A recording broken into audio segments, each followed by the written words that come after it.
Before Resurrection F came out, one of the things I wanted to see in that movie, that's just me, before it came out, is I wanted to see Frieza fight Majin Buu. Because Buu was a good guy, Frieza was coming back. It's like, wow, it's like almost a video game fight. They never met. What might that sound like if Frieza and Majin Buu met? Who the heck are you?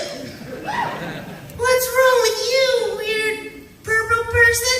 Where'd you get a voice like that? Candy! Oh, I like candy too! Turn you to chocolate and eat you!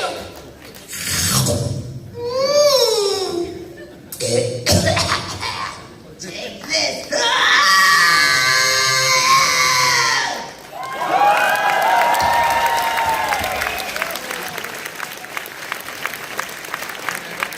You're up, man. So hi Linda. Basically I just wanted to ask you, like, have you looked at Golden Frieza and what he did in the movie, and like, what are your thoughts on the form? No, wait, what'd you say?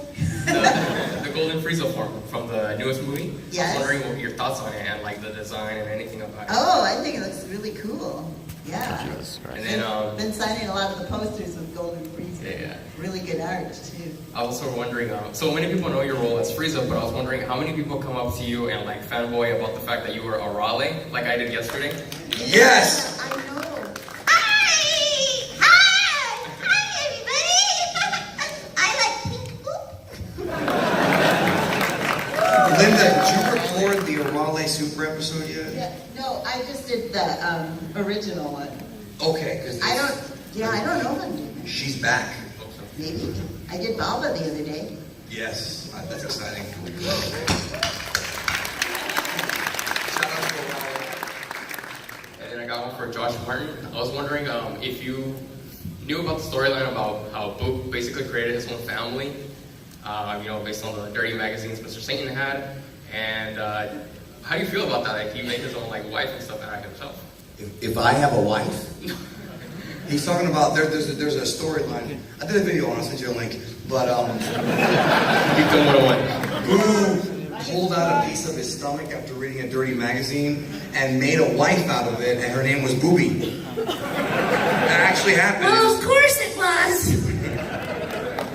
And so what's the question? I'm sorry. What are your thoughts on that? Like, is it weird to you? Is it cool? I don't know. Yeah, I think that's awesome. Anytime that Boo gets to do more, I'm in for it. Well, you did more already. Pun intended. That's it. Thank you. You're welcome. Thank you. Oh, one time I just have to say, somebody asked me at one of these if I had to fight someone, who would it be? And I said, Boo. That'd be awesome. I said, Boo. I have a question real quick. You voiced the fat Majin Buu. Yep. Why was it back then that they chose to, because in the Japanese version it's the same person doing all the Boos, Right. but in the dub they had Justin Cook, I think, do Super Boo. He does Super, yep. And then I do Kid. Either you do Kid at the Yep. end. What was the creative decision behind that? What was the reason? I think it's more of an American kind of aesthetic, should I say. Like in English, we'll use inflection or emotion for for the same word to let people know how we feel. You know what I mean? Whereas in Japan, they have a different word for each emotion. You know what I mean? So it's easier for I think Japanese to have the same voice actor, but because he says it says different words, then it comes across as a different character. Whereas in America, you'd be confused. I think that's the best answer I have, at least. Otherwise, you're going to ask Akira, Mr. Toriyama. Right. That's to the man. Thank you again for being, here. We're having a blast. Two questions. Linda Young, I know you played Genkai and you Hakusho. It's a real shame that Damien wasn't here because I was going to ask you like the dynamics. You playing Genkai and him being Toguro, and I think it's one of like the most interesting, I guess, anime couples, at least before Toguro went, crazy and decided to go nuts. But I was gonna, sorry. I was just gonna see if you can explain me a little bit of the dynamics on that for you. And then question for Mr. Martin, What'd you think about Skinny Boo when he had a little sparring session with Goku and Super? I'm not sure if you caught up to there. Yeah, I'm familiar with it. I think I could say I haven't recorded it yet, but I'm excited to record it. I think it's cool. I always love when Boo gets to do a little something different. In Yu Yu Hakusho, I like those scenes and those dynamics. I like that show. I think it has so much depth and so much emotion and so much story. It's one of my favorite characters that I've voiced, Genkai, and just that she had these relationships with so many other people, and yeah, well, someone told me yesterday she's badass. I love that character. Thank you. Appreciate it. I just want to say that I wish I worked at Funimation, because if I were there for Resurrection F, I'm being real, I would have had on the Blu-ray a bonus of you doing some of the scenes in the movie, just as a little bonus, you know what I mean? That would have been so awesome, like to hear you say, "All hail Vegeta, Prince of Nothing," with your voice, you know what I mean? Oh, hell, Vegeta, Prince of Nothing! Ultimate audio track.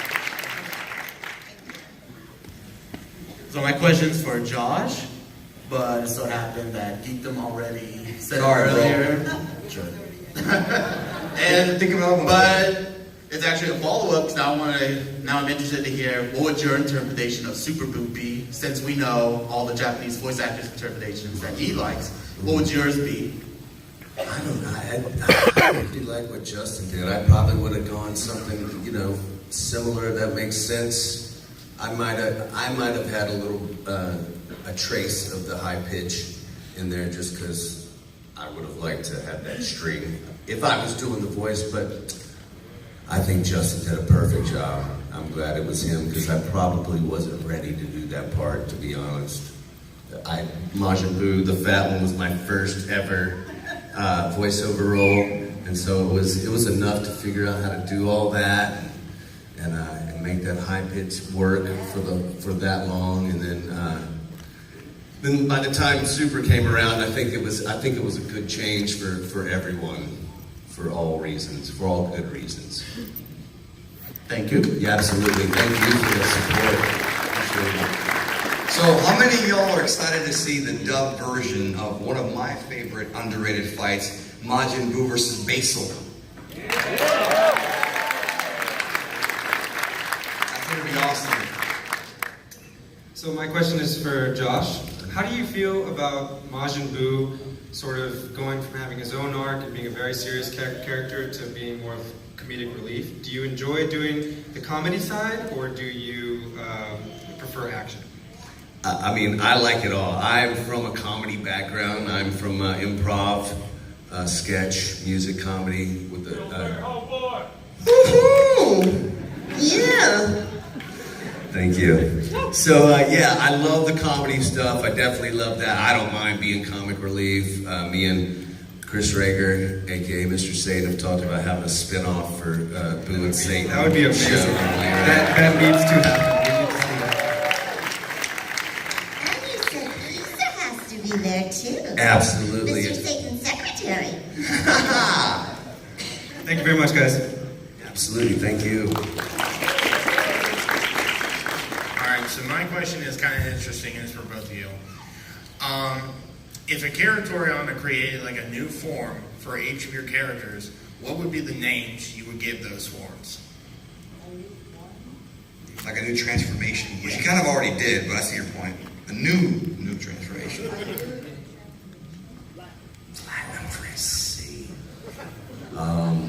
I thought it was, we did the panel with A-Bear and Kira and Rager, and he was doing somebody asked Rager to cut a promo on Brock Lesnar as Mr. Satan. I asked him. Yeah, that's right. And then I didn't have a chance, but I wanted to be his manager, Boo Heyman. Please do that. Ladies and gentlemen. Excuse me. May I present the undisputed, undefeated, universal champion of the world,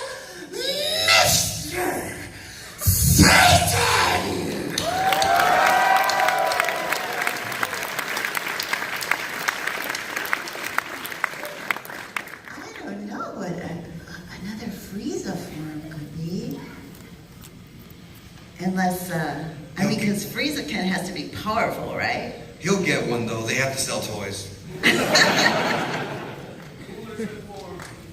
Hey, they just revealed Golden Cooler and Heroes. I Fan guess there service could be comes to life. Platinum Frieza. Platinum freeze cool. Right? Ultra Instinct Frieza. He's all silver. Too much. Thank you. Thank you.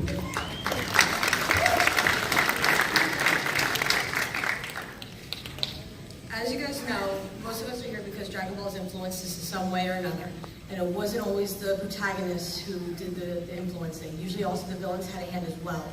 What would you say you're most proud of, your legacy? What influence do you believe is the greatest thing that you guys are proud to do?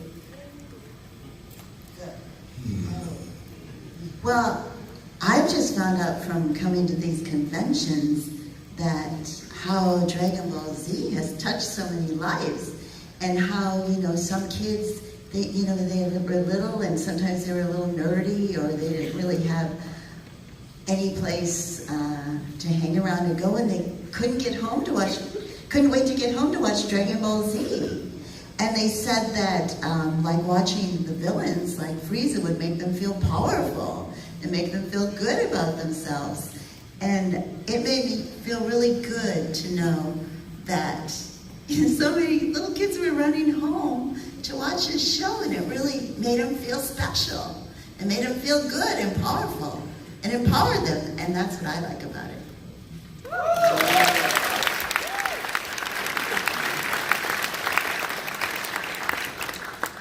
All of that. All of that, no doubt. You know, we go to the studio and we do the deal, and then you get a check, and then you go home, and then you take care of whatever else you take care of. You don't really know whether or not anybody gives a rip, liked it, you know, even watched it, you know. Then you get to come here, and not only do all of you, you know, just shower us with great praise and love, you know, it's shown that it's done even more than just entertain people. It's actually like a family. Yeah, that's it. Really? That's It's it. like a So family. thank you. Y'all are badass. Like a special, wonderful family.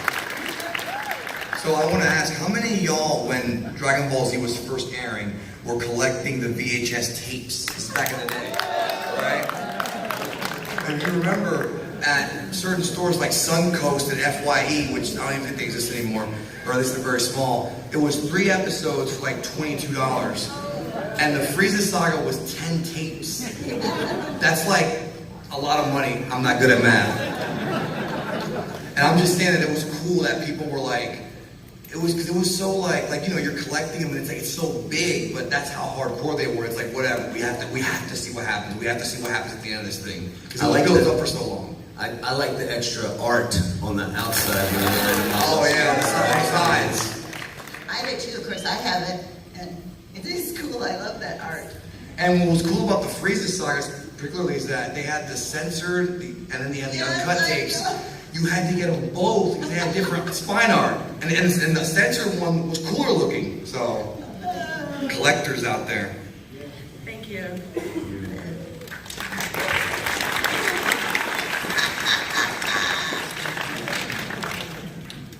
If you had a catchphrase, what would it be? This is for both of you. Catchphrase. Oh, my catchphrases. You see? This time you won't come back. Or a saying monkey. Die, you filthy, insolent monkey.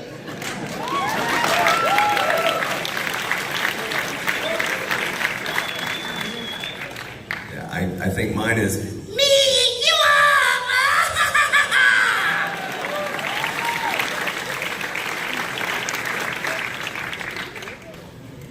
How you doing? This is for Ms. Young and Mr. Martin. What role was the most important one for you guys? the most important. Yeah. Of ones I played? Yes. Probably Genkai. Because she was such a guide, and she really had good heart, and she really loved people. She just practiced tough love. But, yeah, Genkai. But you're all dimwits. Mine's unquestionably, I need to work my diction. Majin Buu, yeah, the fat one. Because without him, I wouldn't be here. I wouldn't have done anything else I've done, and so I appreciate that.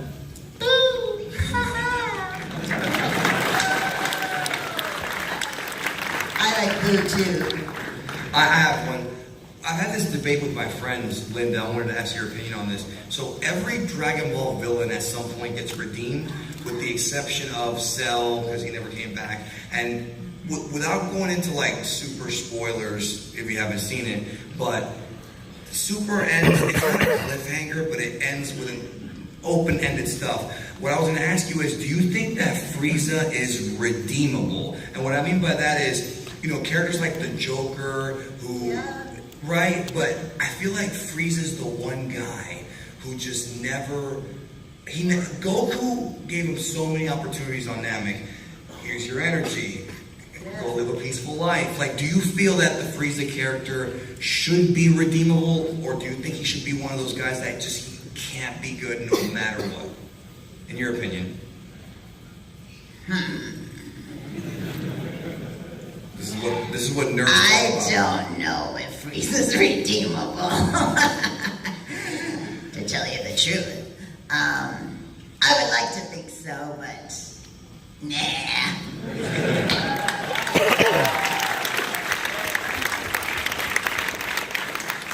That's what nerds talk about till 3 a.m.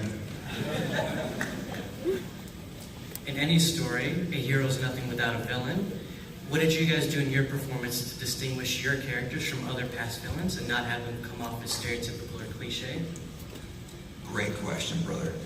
Well, when I auditioned, I had to actually imitate someone's voice. That's how I got the part. Pauline Newstone. So I had to have that. I had to use that voice. You know, that I had no choice with that.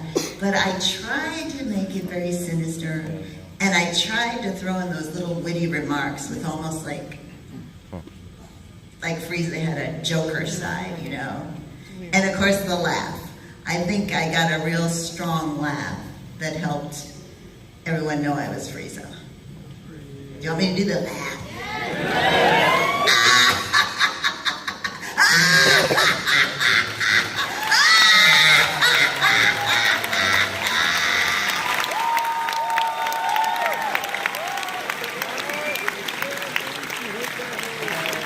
I think every Frieza laugh is awesome. Like yours, Chris, and Ryu Senekal. They all have, Yeah. distinctive laughs. I wanted to ask y'all, so again, this is very preliminary. Last night we had the 3 Vegetas panel. How would y'all feel if next year